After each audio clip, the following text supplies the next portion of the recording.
irmãos, terminamos a série Liberdade e Desafio na Carta de Gálatas e nós vamos começar a estudar 1 Pedro.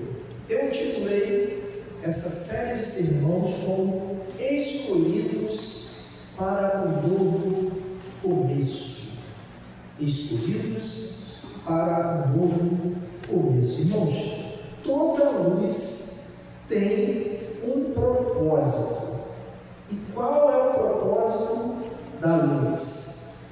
Brilhar na escuridão. Porque se tivesse claro, não seria necessário uma lâmpada, uma lamparina, um lampião, uma luz, seja ela qual for. Assim também é com a vida do cristão nesse mundo. Deus nos acende como lamparinas vivas em um tempo de trevas. Amém? A carta de Pedro que nós vamos estudar não é apenas antiga, mas ela é atual, como um jornal, como uma notícia dada nos dias que estamos vivendo. Ela foi escrita a pessoas que estavam sofrendo, pessoas que estavam espalhadas e pessoas que estavam cansadas, irmãos. Gente como nós, gente como a gente. Pessoas que estavam vivendo para Cristo no mundo que não entende a nossa fé. Se você perguntar ao seu vizinho, ao seu familiar que não é cristão, e perguntar acerca da fé que você professa, ele não vai te dar exatidão. Ele não vai saber explicar o motivo que te faz sair da sua casa e estar numa quarta-feira aqui estudando a palavra. Ele não vai saber explicar isso. Por isso Pedro nos chama de escolhidos que vivem como estrangeiros. Então isso tem que lembrar para a gente, irmãos, que o cristão ele não é cidadão desse mundo. Ele não faz parte desse mundo, mas ele é peregrino e tem uma missão. Então, nós fomos plantados aqui, e agora vou falar como membro dessa igreja aqui, Igreja Batista de Vila Jacareí, nós fomos plantados aqui com um único propósito: refletir a luz de Deus onde há escuridão. Amém? Então, a escolha de Deus é segura, ela é firme e ela é cheia de graça. Deus nos conhece, irmãos. Deus nos transforma e nos envia para obedecer. Então, o Evangelho não é só sobre perdão, é também o chamado para uma vida santa, é também o chamado para uma vida separada. E hoje nós vamos começar essa jornada por essa carta de 1 Pedro. Vamos ouvir o que Deus tem para nos falar, para nos lembrar de quem é que somos, por que nós estamos aqui. Então prepare o seu coração, abra aí a sua mente, abra a sua Bíblia comigo. Vamos ler apenas o versículo 1 e 2 do capítulo 1 da primeira carta de Pedro. Vamos começar só trabalhando 2 versículos, porque só nesses 2 versículos tem muita coisa para a gente refletir, muita coisa para a gente entender. O texto diz assim: eu, Pedro, apóstolo de Jesus Cristo, escrevo esta carta aos escolhidos que vivem como estrangeiros nas províncias de Ponto, Galácia, Capadócia, Ásia e Bitínia. Deus o Pai conhecia de antemão e os escolheu. O Espírito os santificou para a obediência e a purificação pelo sangue de Jesus Cristo. Que vocês tenham cada vez mais graça e paz. Irmãos, Pedro escreveu essa carta para cristãos que estavam espalhados pelo mundo. Esses cristãos, assim como todos os outros que foram endereçados às cartas, estavam sofrendo perseguição, estavam sofrendo rejeição e muitos estavam em dúvida sobre a fé. Então, Esses cristãos, como diz o texto, eles moravam em lugares difíceis. E o texto vai dizer que eles moravam em Ponto, Galácia, Capadócia, Ásia e Bitínia. Não eram cidades cristãs, irmãos, tá? Não eram cidades cristãs. Pelo contrário, eram ambientes hostis à fé.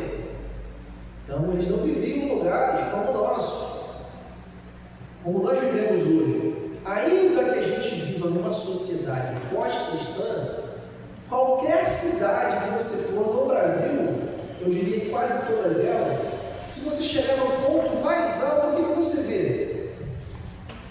No centro da cidade, uma igreja. Se não for católico, é evangélico. Então não é o contexto que eles viviam lá. Eles viviam em sociedade hostis à fé cristã.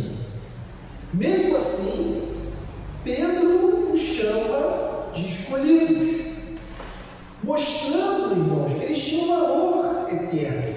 Então a carta de Pedro, ela quer nos lembrar algo. Ela quer nos lembrar quem somos em Deus. Mesmo que o mundo não nos aceita, Deus nos chama de quê? De seus. Somos estrangeiros aqui, irmãos. Não pertencemos a esse mundo, pertencemos ao céu. Então Pedro nos mostra que a salvação, ela tem origem no Pai, no Filho e no Espírito Santo. E o texto diz que Deus nos escolheu, o Espírito Santo nos transformou e Jesus nos purificou com o seu sangue. Nós não fomos deixados, irmãos, no mundo por acaso, mas com um propósito: obedecer e brilhar. Então a carta que o apóstolo Pedro escreveu é um chamado à firmeza, é um chamado à esperança e é um chamado à santidade. Não é hora de você apagar a luz, mas é hora de você deixar ela brilhar mais ainda. Não importa a sua idade, não importa como você está vivendo. Pastor, eu estou estudando muito, sou jovem, estou estudando muito. Ah, pastor, eu sou velho, estou encerrando a carreira. Não, irmãos, não é hora de você deixar a chama apagar. É hora de você brilhar mais ainda. Então hoje nós vamos começar essa jornada, chamados para brilhar.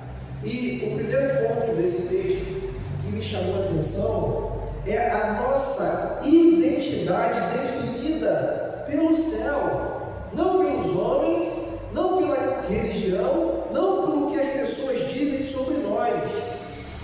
E o versículo 1 começa com Pedro dizendo: eu, Pedro, apóstolo de Jesus Cristo. Por que era necessário ele se identificar dessa forma? Primeiro, porque Pedro não estava falando em nome próprio. Ele não estava falando que era da vontade dele. Ele estava representando alguém. Quem que ele estava representando? Pedro está dizendo aqui que é enviado por Cristo, que ele era um mensageiro autorizado, com palavras que carregavam o peso do céu. Isso mostra, irmãos, que será dito na carta, que o que vai ser a seguir quando nós estudarmos vem com a autoridade do próprio Deus. E aí Pedro escreve a seguinte frase: aos escolhidos que vivem como estrangeiros. A primeira palavra de identidade não é perseguidos, nem é sofredores, mas é o que? Escolhidos. Apesar de eles serem vistos como pessoas rejeitadas pelo mundo, eles eram abraçados por Deus. Mais uma vez, isso nos ensina, irmãos, que a nossa verdadeira identidade não vem da terra, mas vem do céu. Eles são estrangeiros nas terras de Ponto, de Galácia, de Capadócia, da Ásia e de Bitínia. Não é sobre nacionalidade, irmãos, mas sobre o contraste entre o céu e o mundo. Eles eram diferentes, não porque quiseram ser, mas porque foram transformados por Deus. Ser estrangeiro aqui, irmãos, significa que aqueles homens pertenciam a outro reino, e não era o reino dos homens, era o reino dos céus. E essa identidade dupla, escolhidos estrangeiros, resume a nossa vida cristã. Fomos separados pelo amor de Deus, mas deixados no mundo com uma missão. Qual é a nossa missão, irmãos? Como lamparinas acesas numa estrada escura. Cada um de nós brilha com a luz que o céu nos deu. Então, quando o mundo for enxergar você, quando o mundo for nos enxergar, eles precisam ver a luz de Cristo em nós. A nossa presença incomoda o mundo, porque revela um caminho que ele não quer seguir. Já viu quando você está em um ambiente escuro? Acontecia muito isso quando eu estava dormindo. Minha mãe ia me acordar, ela ligava aquele interruptor de luz. Mãe tem essas coisas, né? Em vez de falar no escuro, ela vai lá, liga aquele interruptor, aquela luz na sua casa, você fica sem enxergar nada. É mais ou menos o que acontece conosco quando vamos pregar o Evangelho em meio às trevas. O mundo não consegue enxergar de tanto brilho que nós temos. Precisamos incomodá-los, Deus. Mas, se a gente vive dentro da igreja, entre os nossos, luz com luz, não faz diferença nenhuma. A luz foi criada para ser acesa em meio às trevas. E a maior mentira do nosso inimigo é tentar redefinir quem nós somos pelas circunstâncias. Mas o apóstolo Pedro nos lembra: nós não somos o que o mundo diz, irmãos. Somos quem Deus declarou que somos. Você pode estar espalhado, como aqueles irmãos que estão sendo endereçados nessa carta. Você pode estar sofrendo, você pode estar esquecido, mas ainda assim um eleito de Deus, mas ainda assim um eleito do Pai. Se a identidade foi escrita, a nossa identidade foi escrita no céu, irmãos. E hoje nós somos chamados a viver com quem já tem uma morada lá no céu. E o segundo ponto que a gente precisa analisar nesse texto é a doutrina da eleição, o segundo plano eterno de Deus, que é uma doutrina bíblica. Olha aqui o segundo versículo da parte A. Pedro diz assim: Deus, o Pai, os conhecia de antemão e os escolheu. Isso revela uma coisa para a gente, irmãos. A salvação ela começa em Deus e não no homem. Conhecer de antemão aqui não é simplesmente prever algo, mas é amar de forma pessoal, é amar de forma soberana. Deus ele não simplesmente olha para o futuro para ver quem vai crer, mas Ele salva quem crê. Há duas formas de entender esse texto aqui, conhecer de antemão. E vou explicar para vocês as duas versões que os batistas acreditam. Dentro da igreja batista existe uma divisão justamente sobre esse texto. O primeiro é o batista geral. O batista geral acredita que Deus ele olha para o futuro, ele vê quem vai crer em Deus e aí ele escolhe. O batista particular crê que Deus escolheu antes através da pregação do Evangelho e através da graça. Pedro aqui só usa o termo escolhidos. A grande questão aqui, irmãos, é não nos ligarmos em qual vertente nós vamos acreditar. Porque se você acredita que Deus olhou para o futuro e salvou quem creu, ou se você acredita que Deus salvou pela graça, as duas versões precisam do Evangelho ser pregado. Então nós precisamos nos preocupar com a pregação do Evangelho, não em como Deus vai salvar.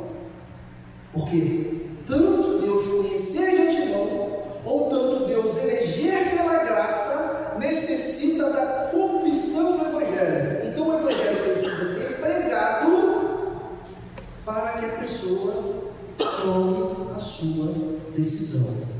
Aqui a palavra escolheu, no termo original grego, dá a ideia de separação com propósito.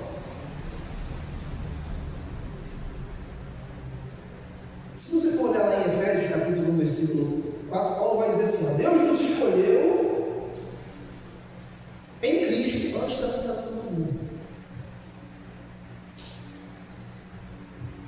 O segredo, meus irmãos, está sempre olharmos e sempre focarmos em Deus. Deus nos ama. A palavra de Deus fala que Ele se manifestou de forma salvadora para toda a humanidade. Então nós não precisamos nos preocupar se Deus vai olhar quem vai crer ou se não vai. Isso pertence a Deus. A nossa missão aqui é unicamente pregar o Evangelho. Se a pessoa vai crer, se a pessoa não vai crer, é entre ela e Deus. Continuando, irmãos.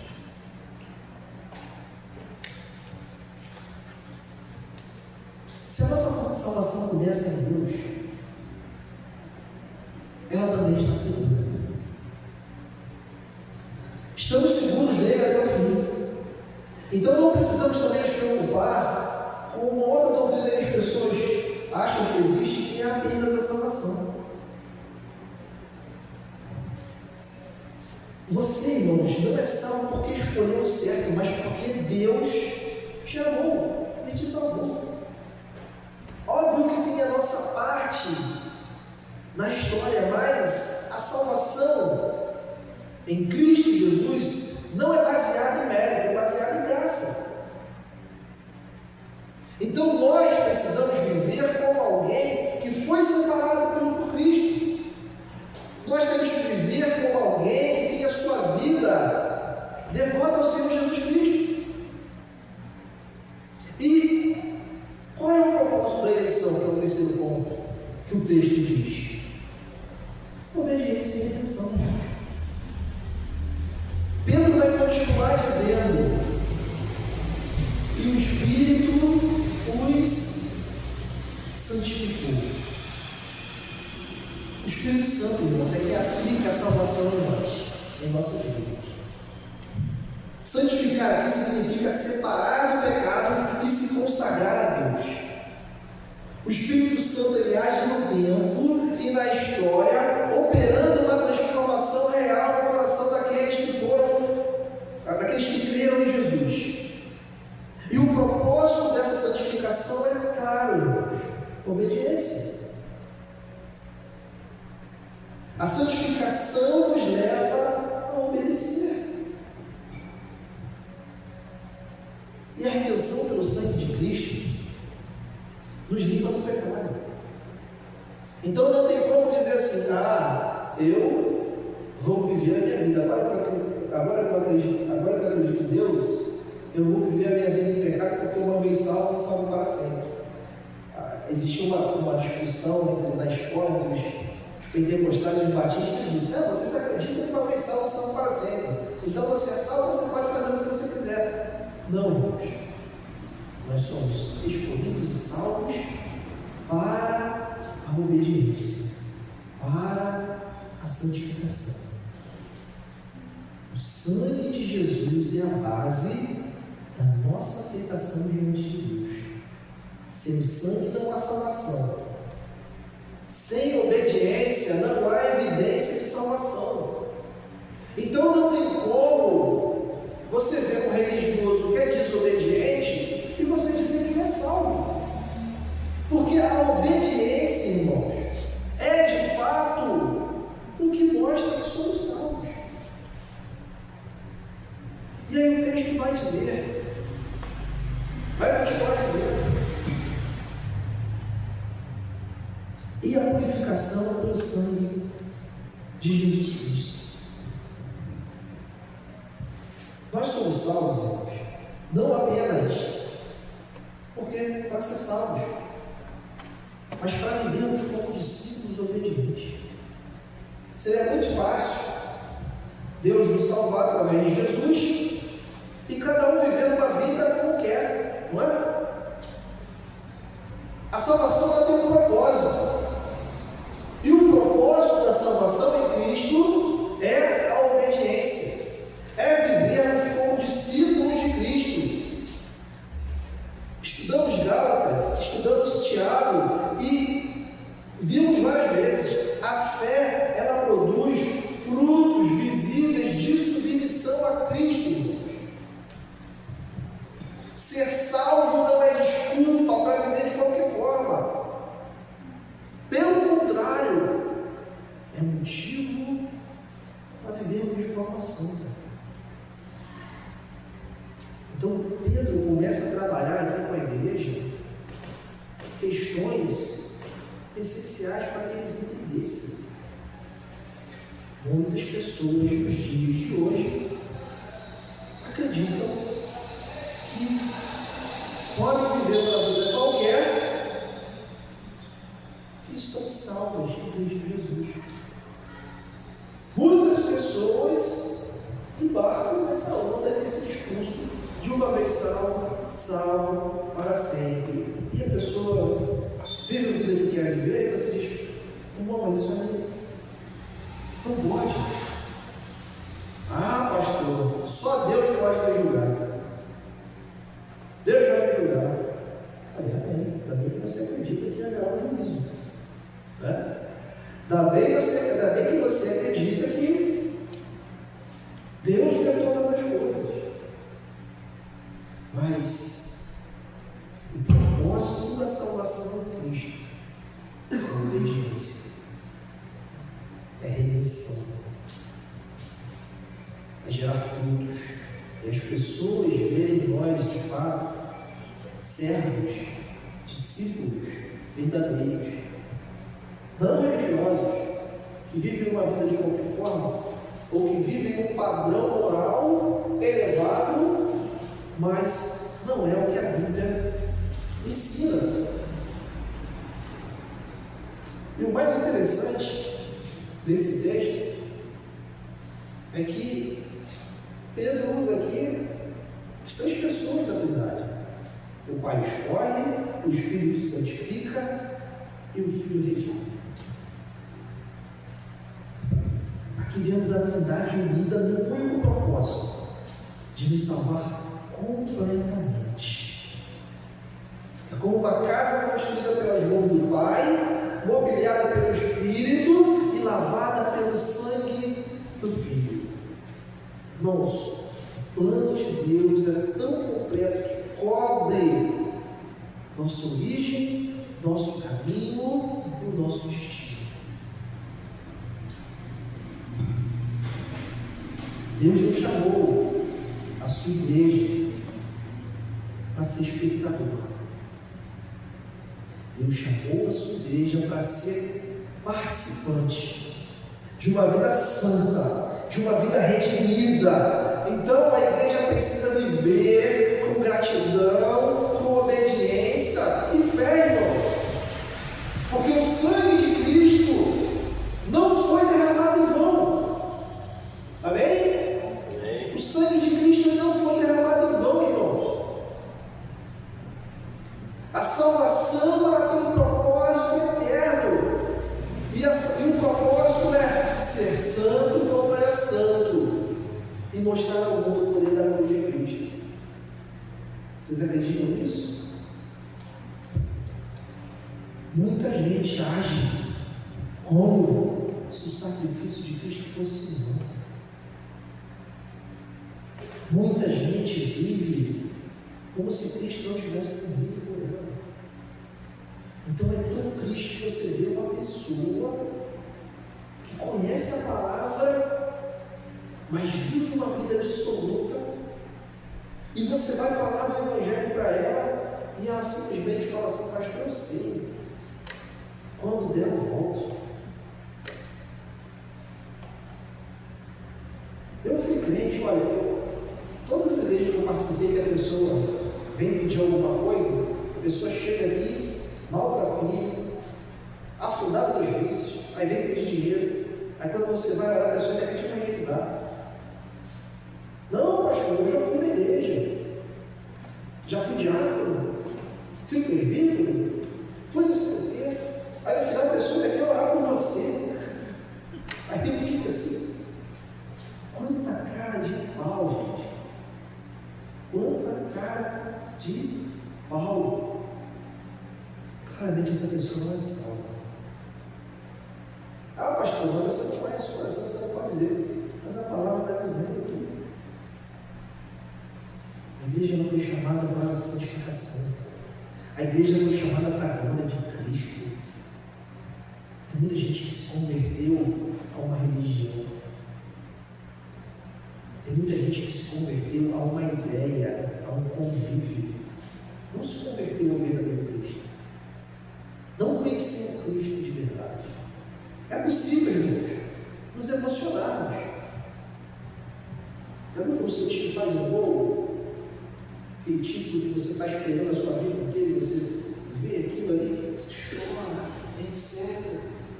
Mas no dia seguinte o campeonato acaba, vai começar um outro campeonato, aquilo ali, morreu, acabou. São emoções. Mas quando você encontra Cristo verdadeiramente, apesar de conter emoções, porque nós somos humanos, é mais do que uma emoção. É uma mudança de vida. É uma metanoia que acontece. Mudamos a nossa cosmovisão, a nossa maneira de ver as coisas.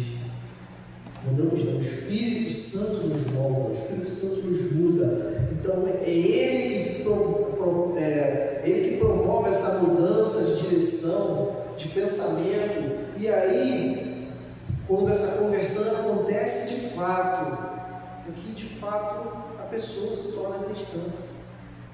Então, quando a gente vê assim, aquela pessoa pregou tanto, mais um emocionado, felizmente. É mais uma pessoa que aderiu a uma religião, assim como adere a todas as outras. Esses dias eu fui visitar um amigo e a gente conversou sobre um amigo em comum. E esse amigo já foi em todas as religiões possíveis. Aí a última religião que ele estava era mormon. E toda religião que ele passa, ele tenta evangelizar a gente com uma firmeza. Eu fico assim, meu Deus do céu, como é que essa pessoa consegue achar firmeza em tanta religião? Não é possível. Já foi em tudo que você possa gostar, irmão. Já foi Assembleia de Deus, já foi Batista, já foi Presbiteriano, já foi das religiões árabes, já foi até a Hare Krishna. E ele consegue falar com uma convicção que, se a pessoa não estiver firmada na fé, a pessoa acredita. A pessoa acredita. Mas quando a gente fala sobre conversão, sobre ter um encontro com Cristo, e aí entra a questão de santificação, entra a questão de ter uma vida de fato voltada para o nosso Senhor Jesus Cristo. Para a gente finalizar, a carta de Pedro começa com uma lembrança, irmãos. A nossa identidade vem do alto, ela não é terrena, ela não é aqui. Nós não somos cidadãos desse mundo. Pelo contrário, cada um de nós somos separados, eleitos para um propósito eterno. A santificação do Espírito e o sangue de Jesus não são teorias, são realidades que moldam cada um de nós. Cada passo que você dá de obediência é a prova da salvação sendo produzida de verdade na sua vida. O mundo vai te chamar para seguir o seu desejo, para seguir aquilo que você acredita, para seguir aquilo que é palpável. Mas Deus nos chama para obedecer com fé, irmãos. Mais uma vez eu falo. A palavra fé vem da raiz fidelidade. Ser fiel é difícil, irmãos. É difícil.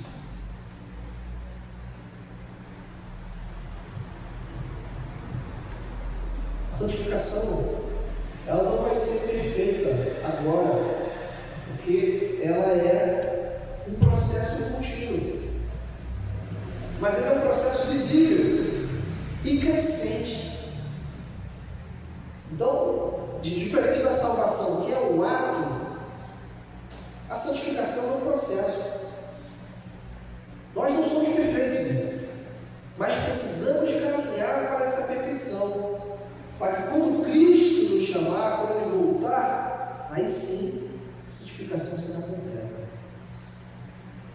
Então, mas o que você precisa entender é que o sangue de Cristo não apenas nos limpa, mas Ele nos impulsiona a viver como luz nesse mundo. Cada um de nós somos chamados a sermos luz nesse mundo. A palavra diz, irmãos, somos um povo escolhido, somos um povo santificado e somos um povo redimido, chamado para brilhar onde Deus plantou cada um de nós. Deus não plantou você até para ficar aqui, dentro de um local fechado como um parasita. Não é isso o propósito de Deus. Se você crê em Cristo, você vive para Ele. Então, existe um propósito eterno na sua caminhada. Amém? Você acredita nisso? Então, precisamos seguir em frente. Precisamos levar a palavra em locais diferentes, porque a gente fica só esperando as pessoas entrarem aqui. Deus é tão misericordioso que as pessoas entram aqui muitas vezes sem nem a gente chamar. Não é? Elas simplesmente aparecem aí, vê a igreja aberta e entram. Mas o trabalho de chamar é nosso, irmão. Precisamos de estratégias. Precisamos de fato de convidar. Largar a vergonha de lado e convidar. Aquele vizinho, aquele amigo, aquele parente, né, que é mais difícil ainda. Às vezes a gente tem mais intimidade com o amigo, com o vizinho, do que com o nosso próprio parente. E a gente fica com vergonha de falar do Evangelho com o nosso irmão, com a nossa irmã, com o nosso pai, com a nossa mãe. Porque senão a gente pode ofender, né? A gente fica assim, não vai ofender, vai acabar o almoço da família. É porque eu não quero ofender, né? Meu parente, meu ente querido. Mas é essa que não ouve o Evangelho. Boas práticas não levam ninguém para o céu sem Jesus, não.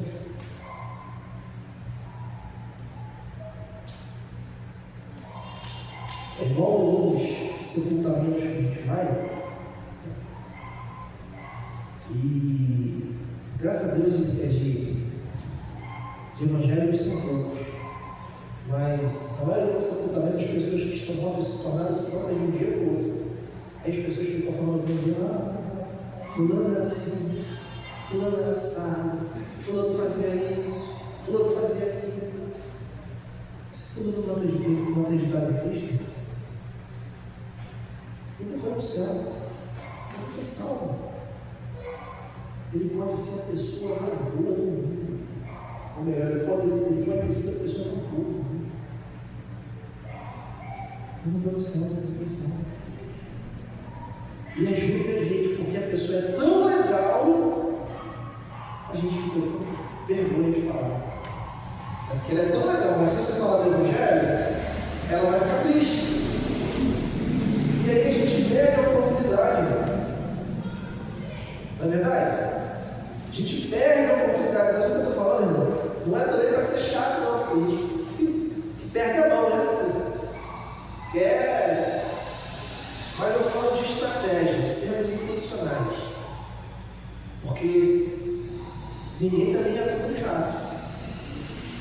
O chato, às vezes, pode falar a verdade, mas você vai ouvir o que o chato vai falar? Não vai ouvir. Aquela pessoa é tão chata que o que ela fala, esses rótulos, nós criamos.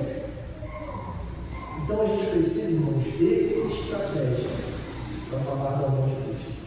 Mas precisamos falar. Se você já tem a fama de chato, vai ter que ser chato na hora. O Evangelho vai ter que fazer efeito. Mas não podemos deixar de falar do Evangelho. É pegar tempo fora de tempo. E aí, muitas pessoas, infelizmente, estão indo para o inferno porque nós deixamos de falar do Evangelho, porque nós deixamos de anunciar em prol de apenas um bom convívio.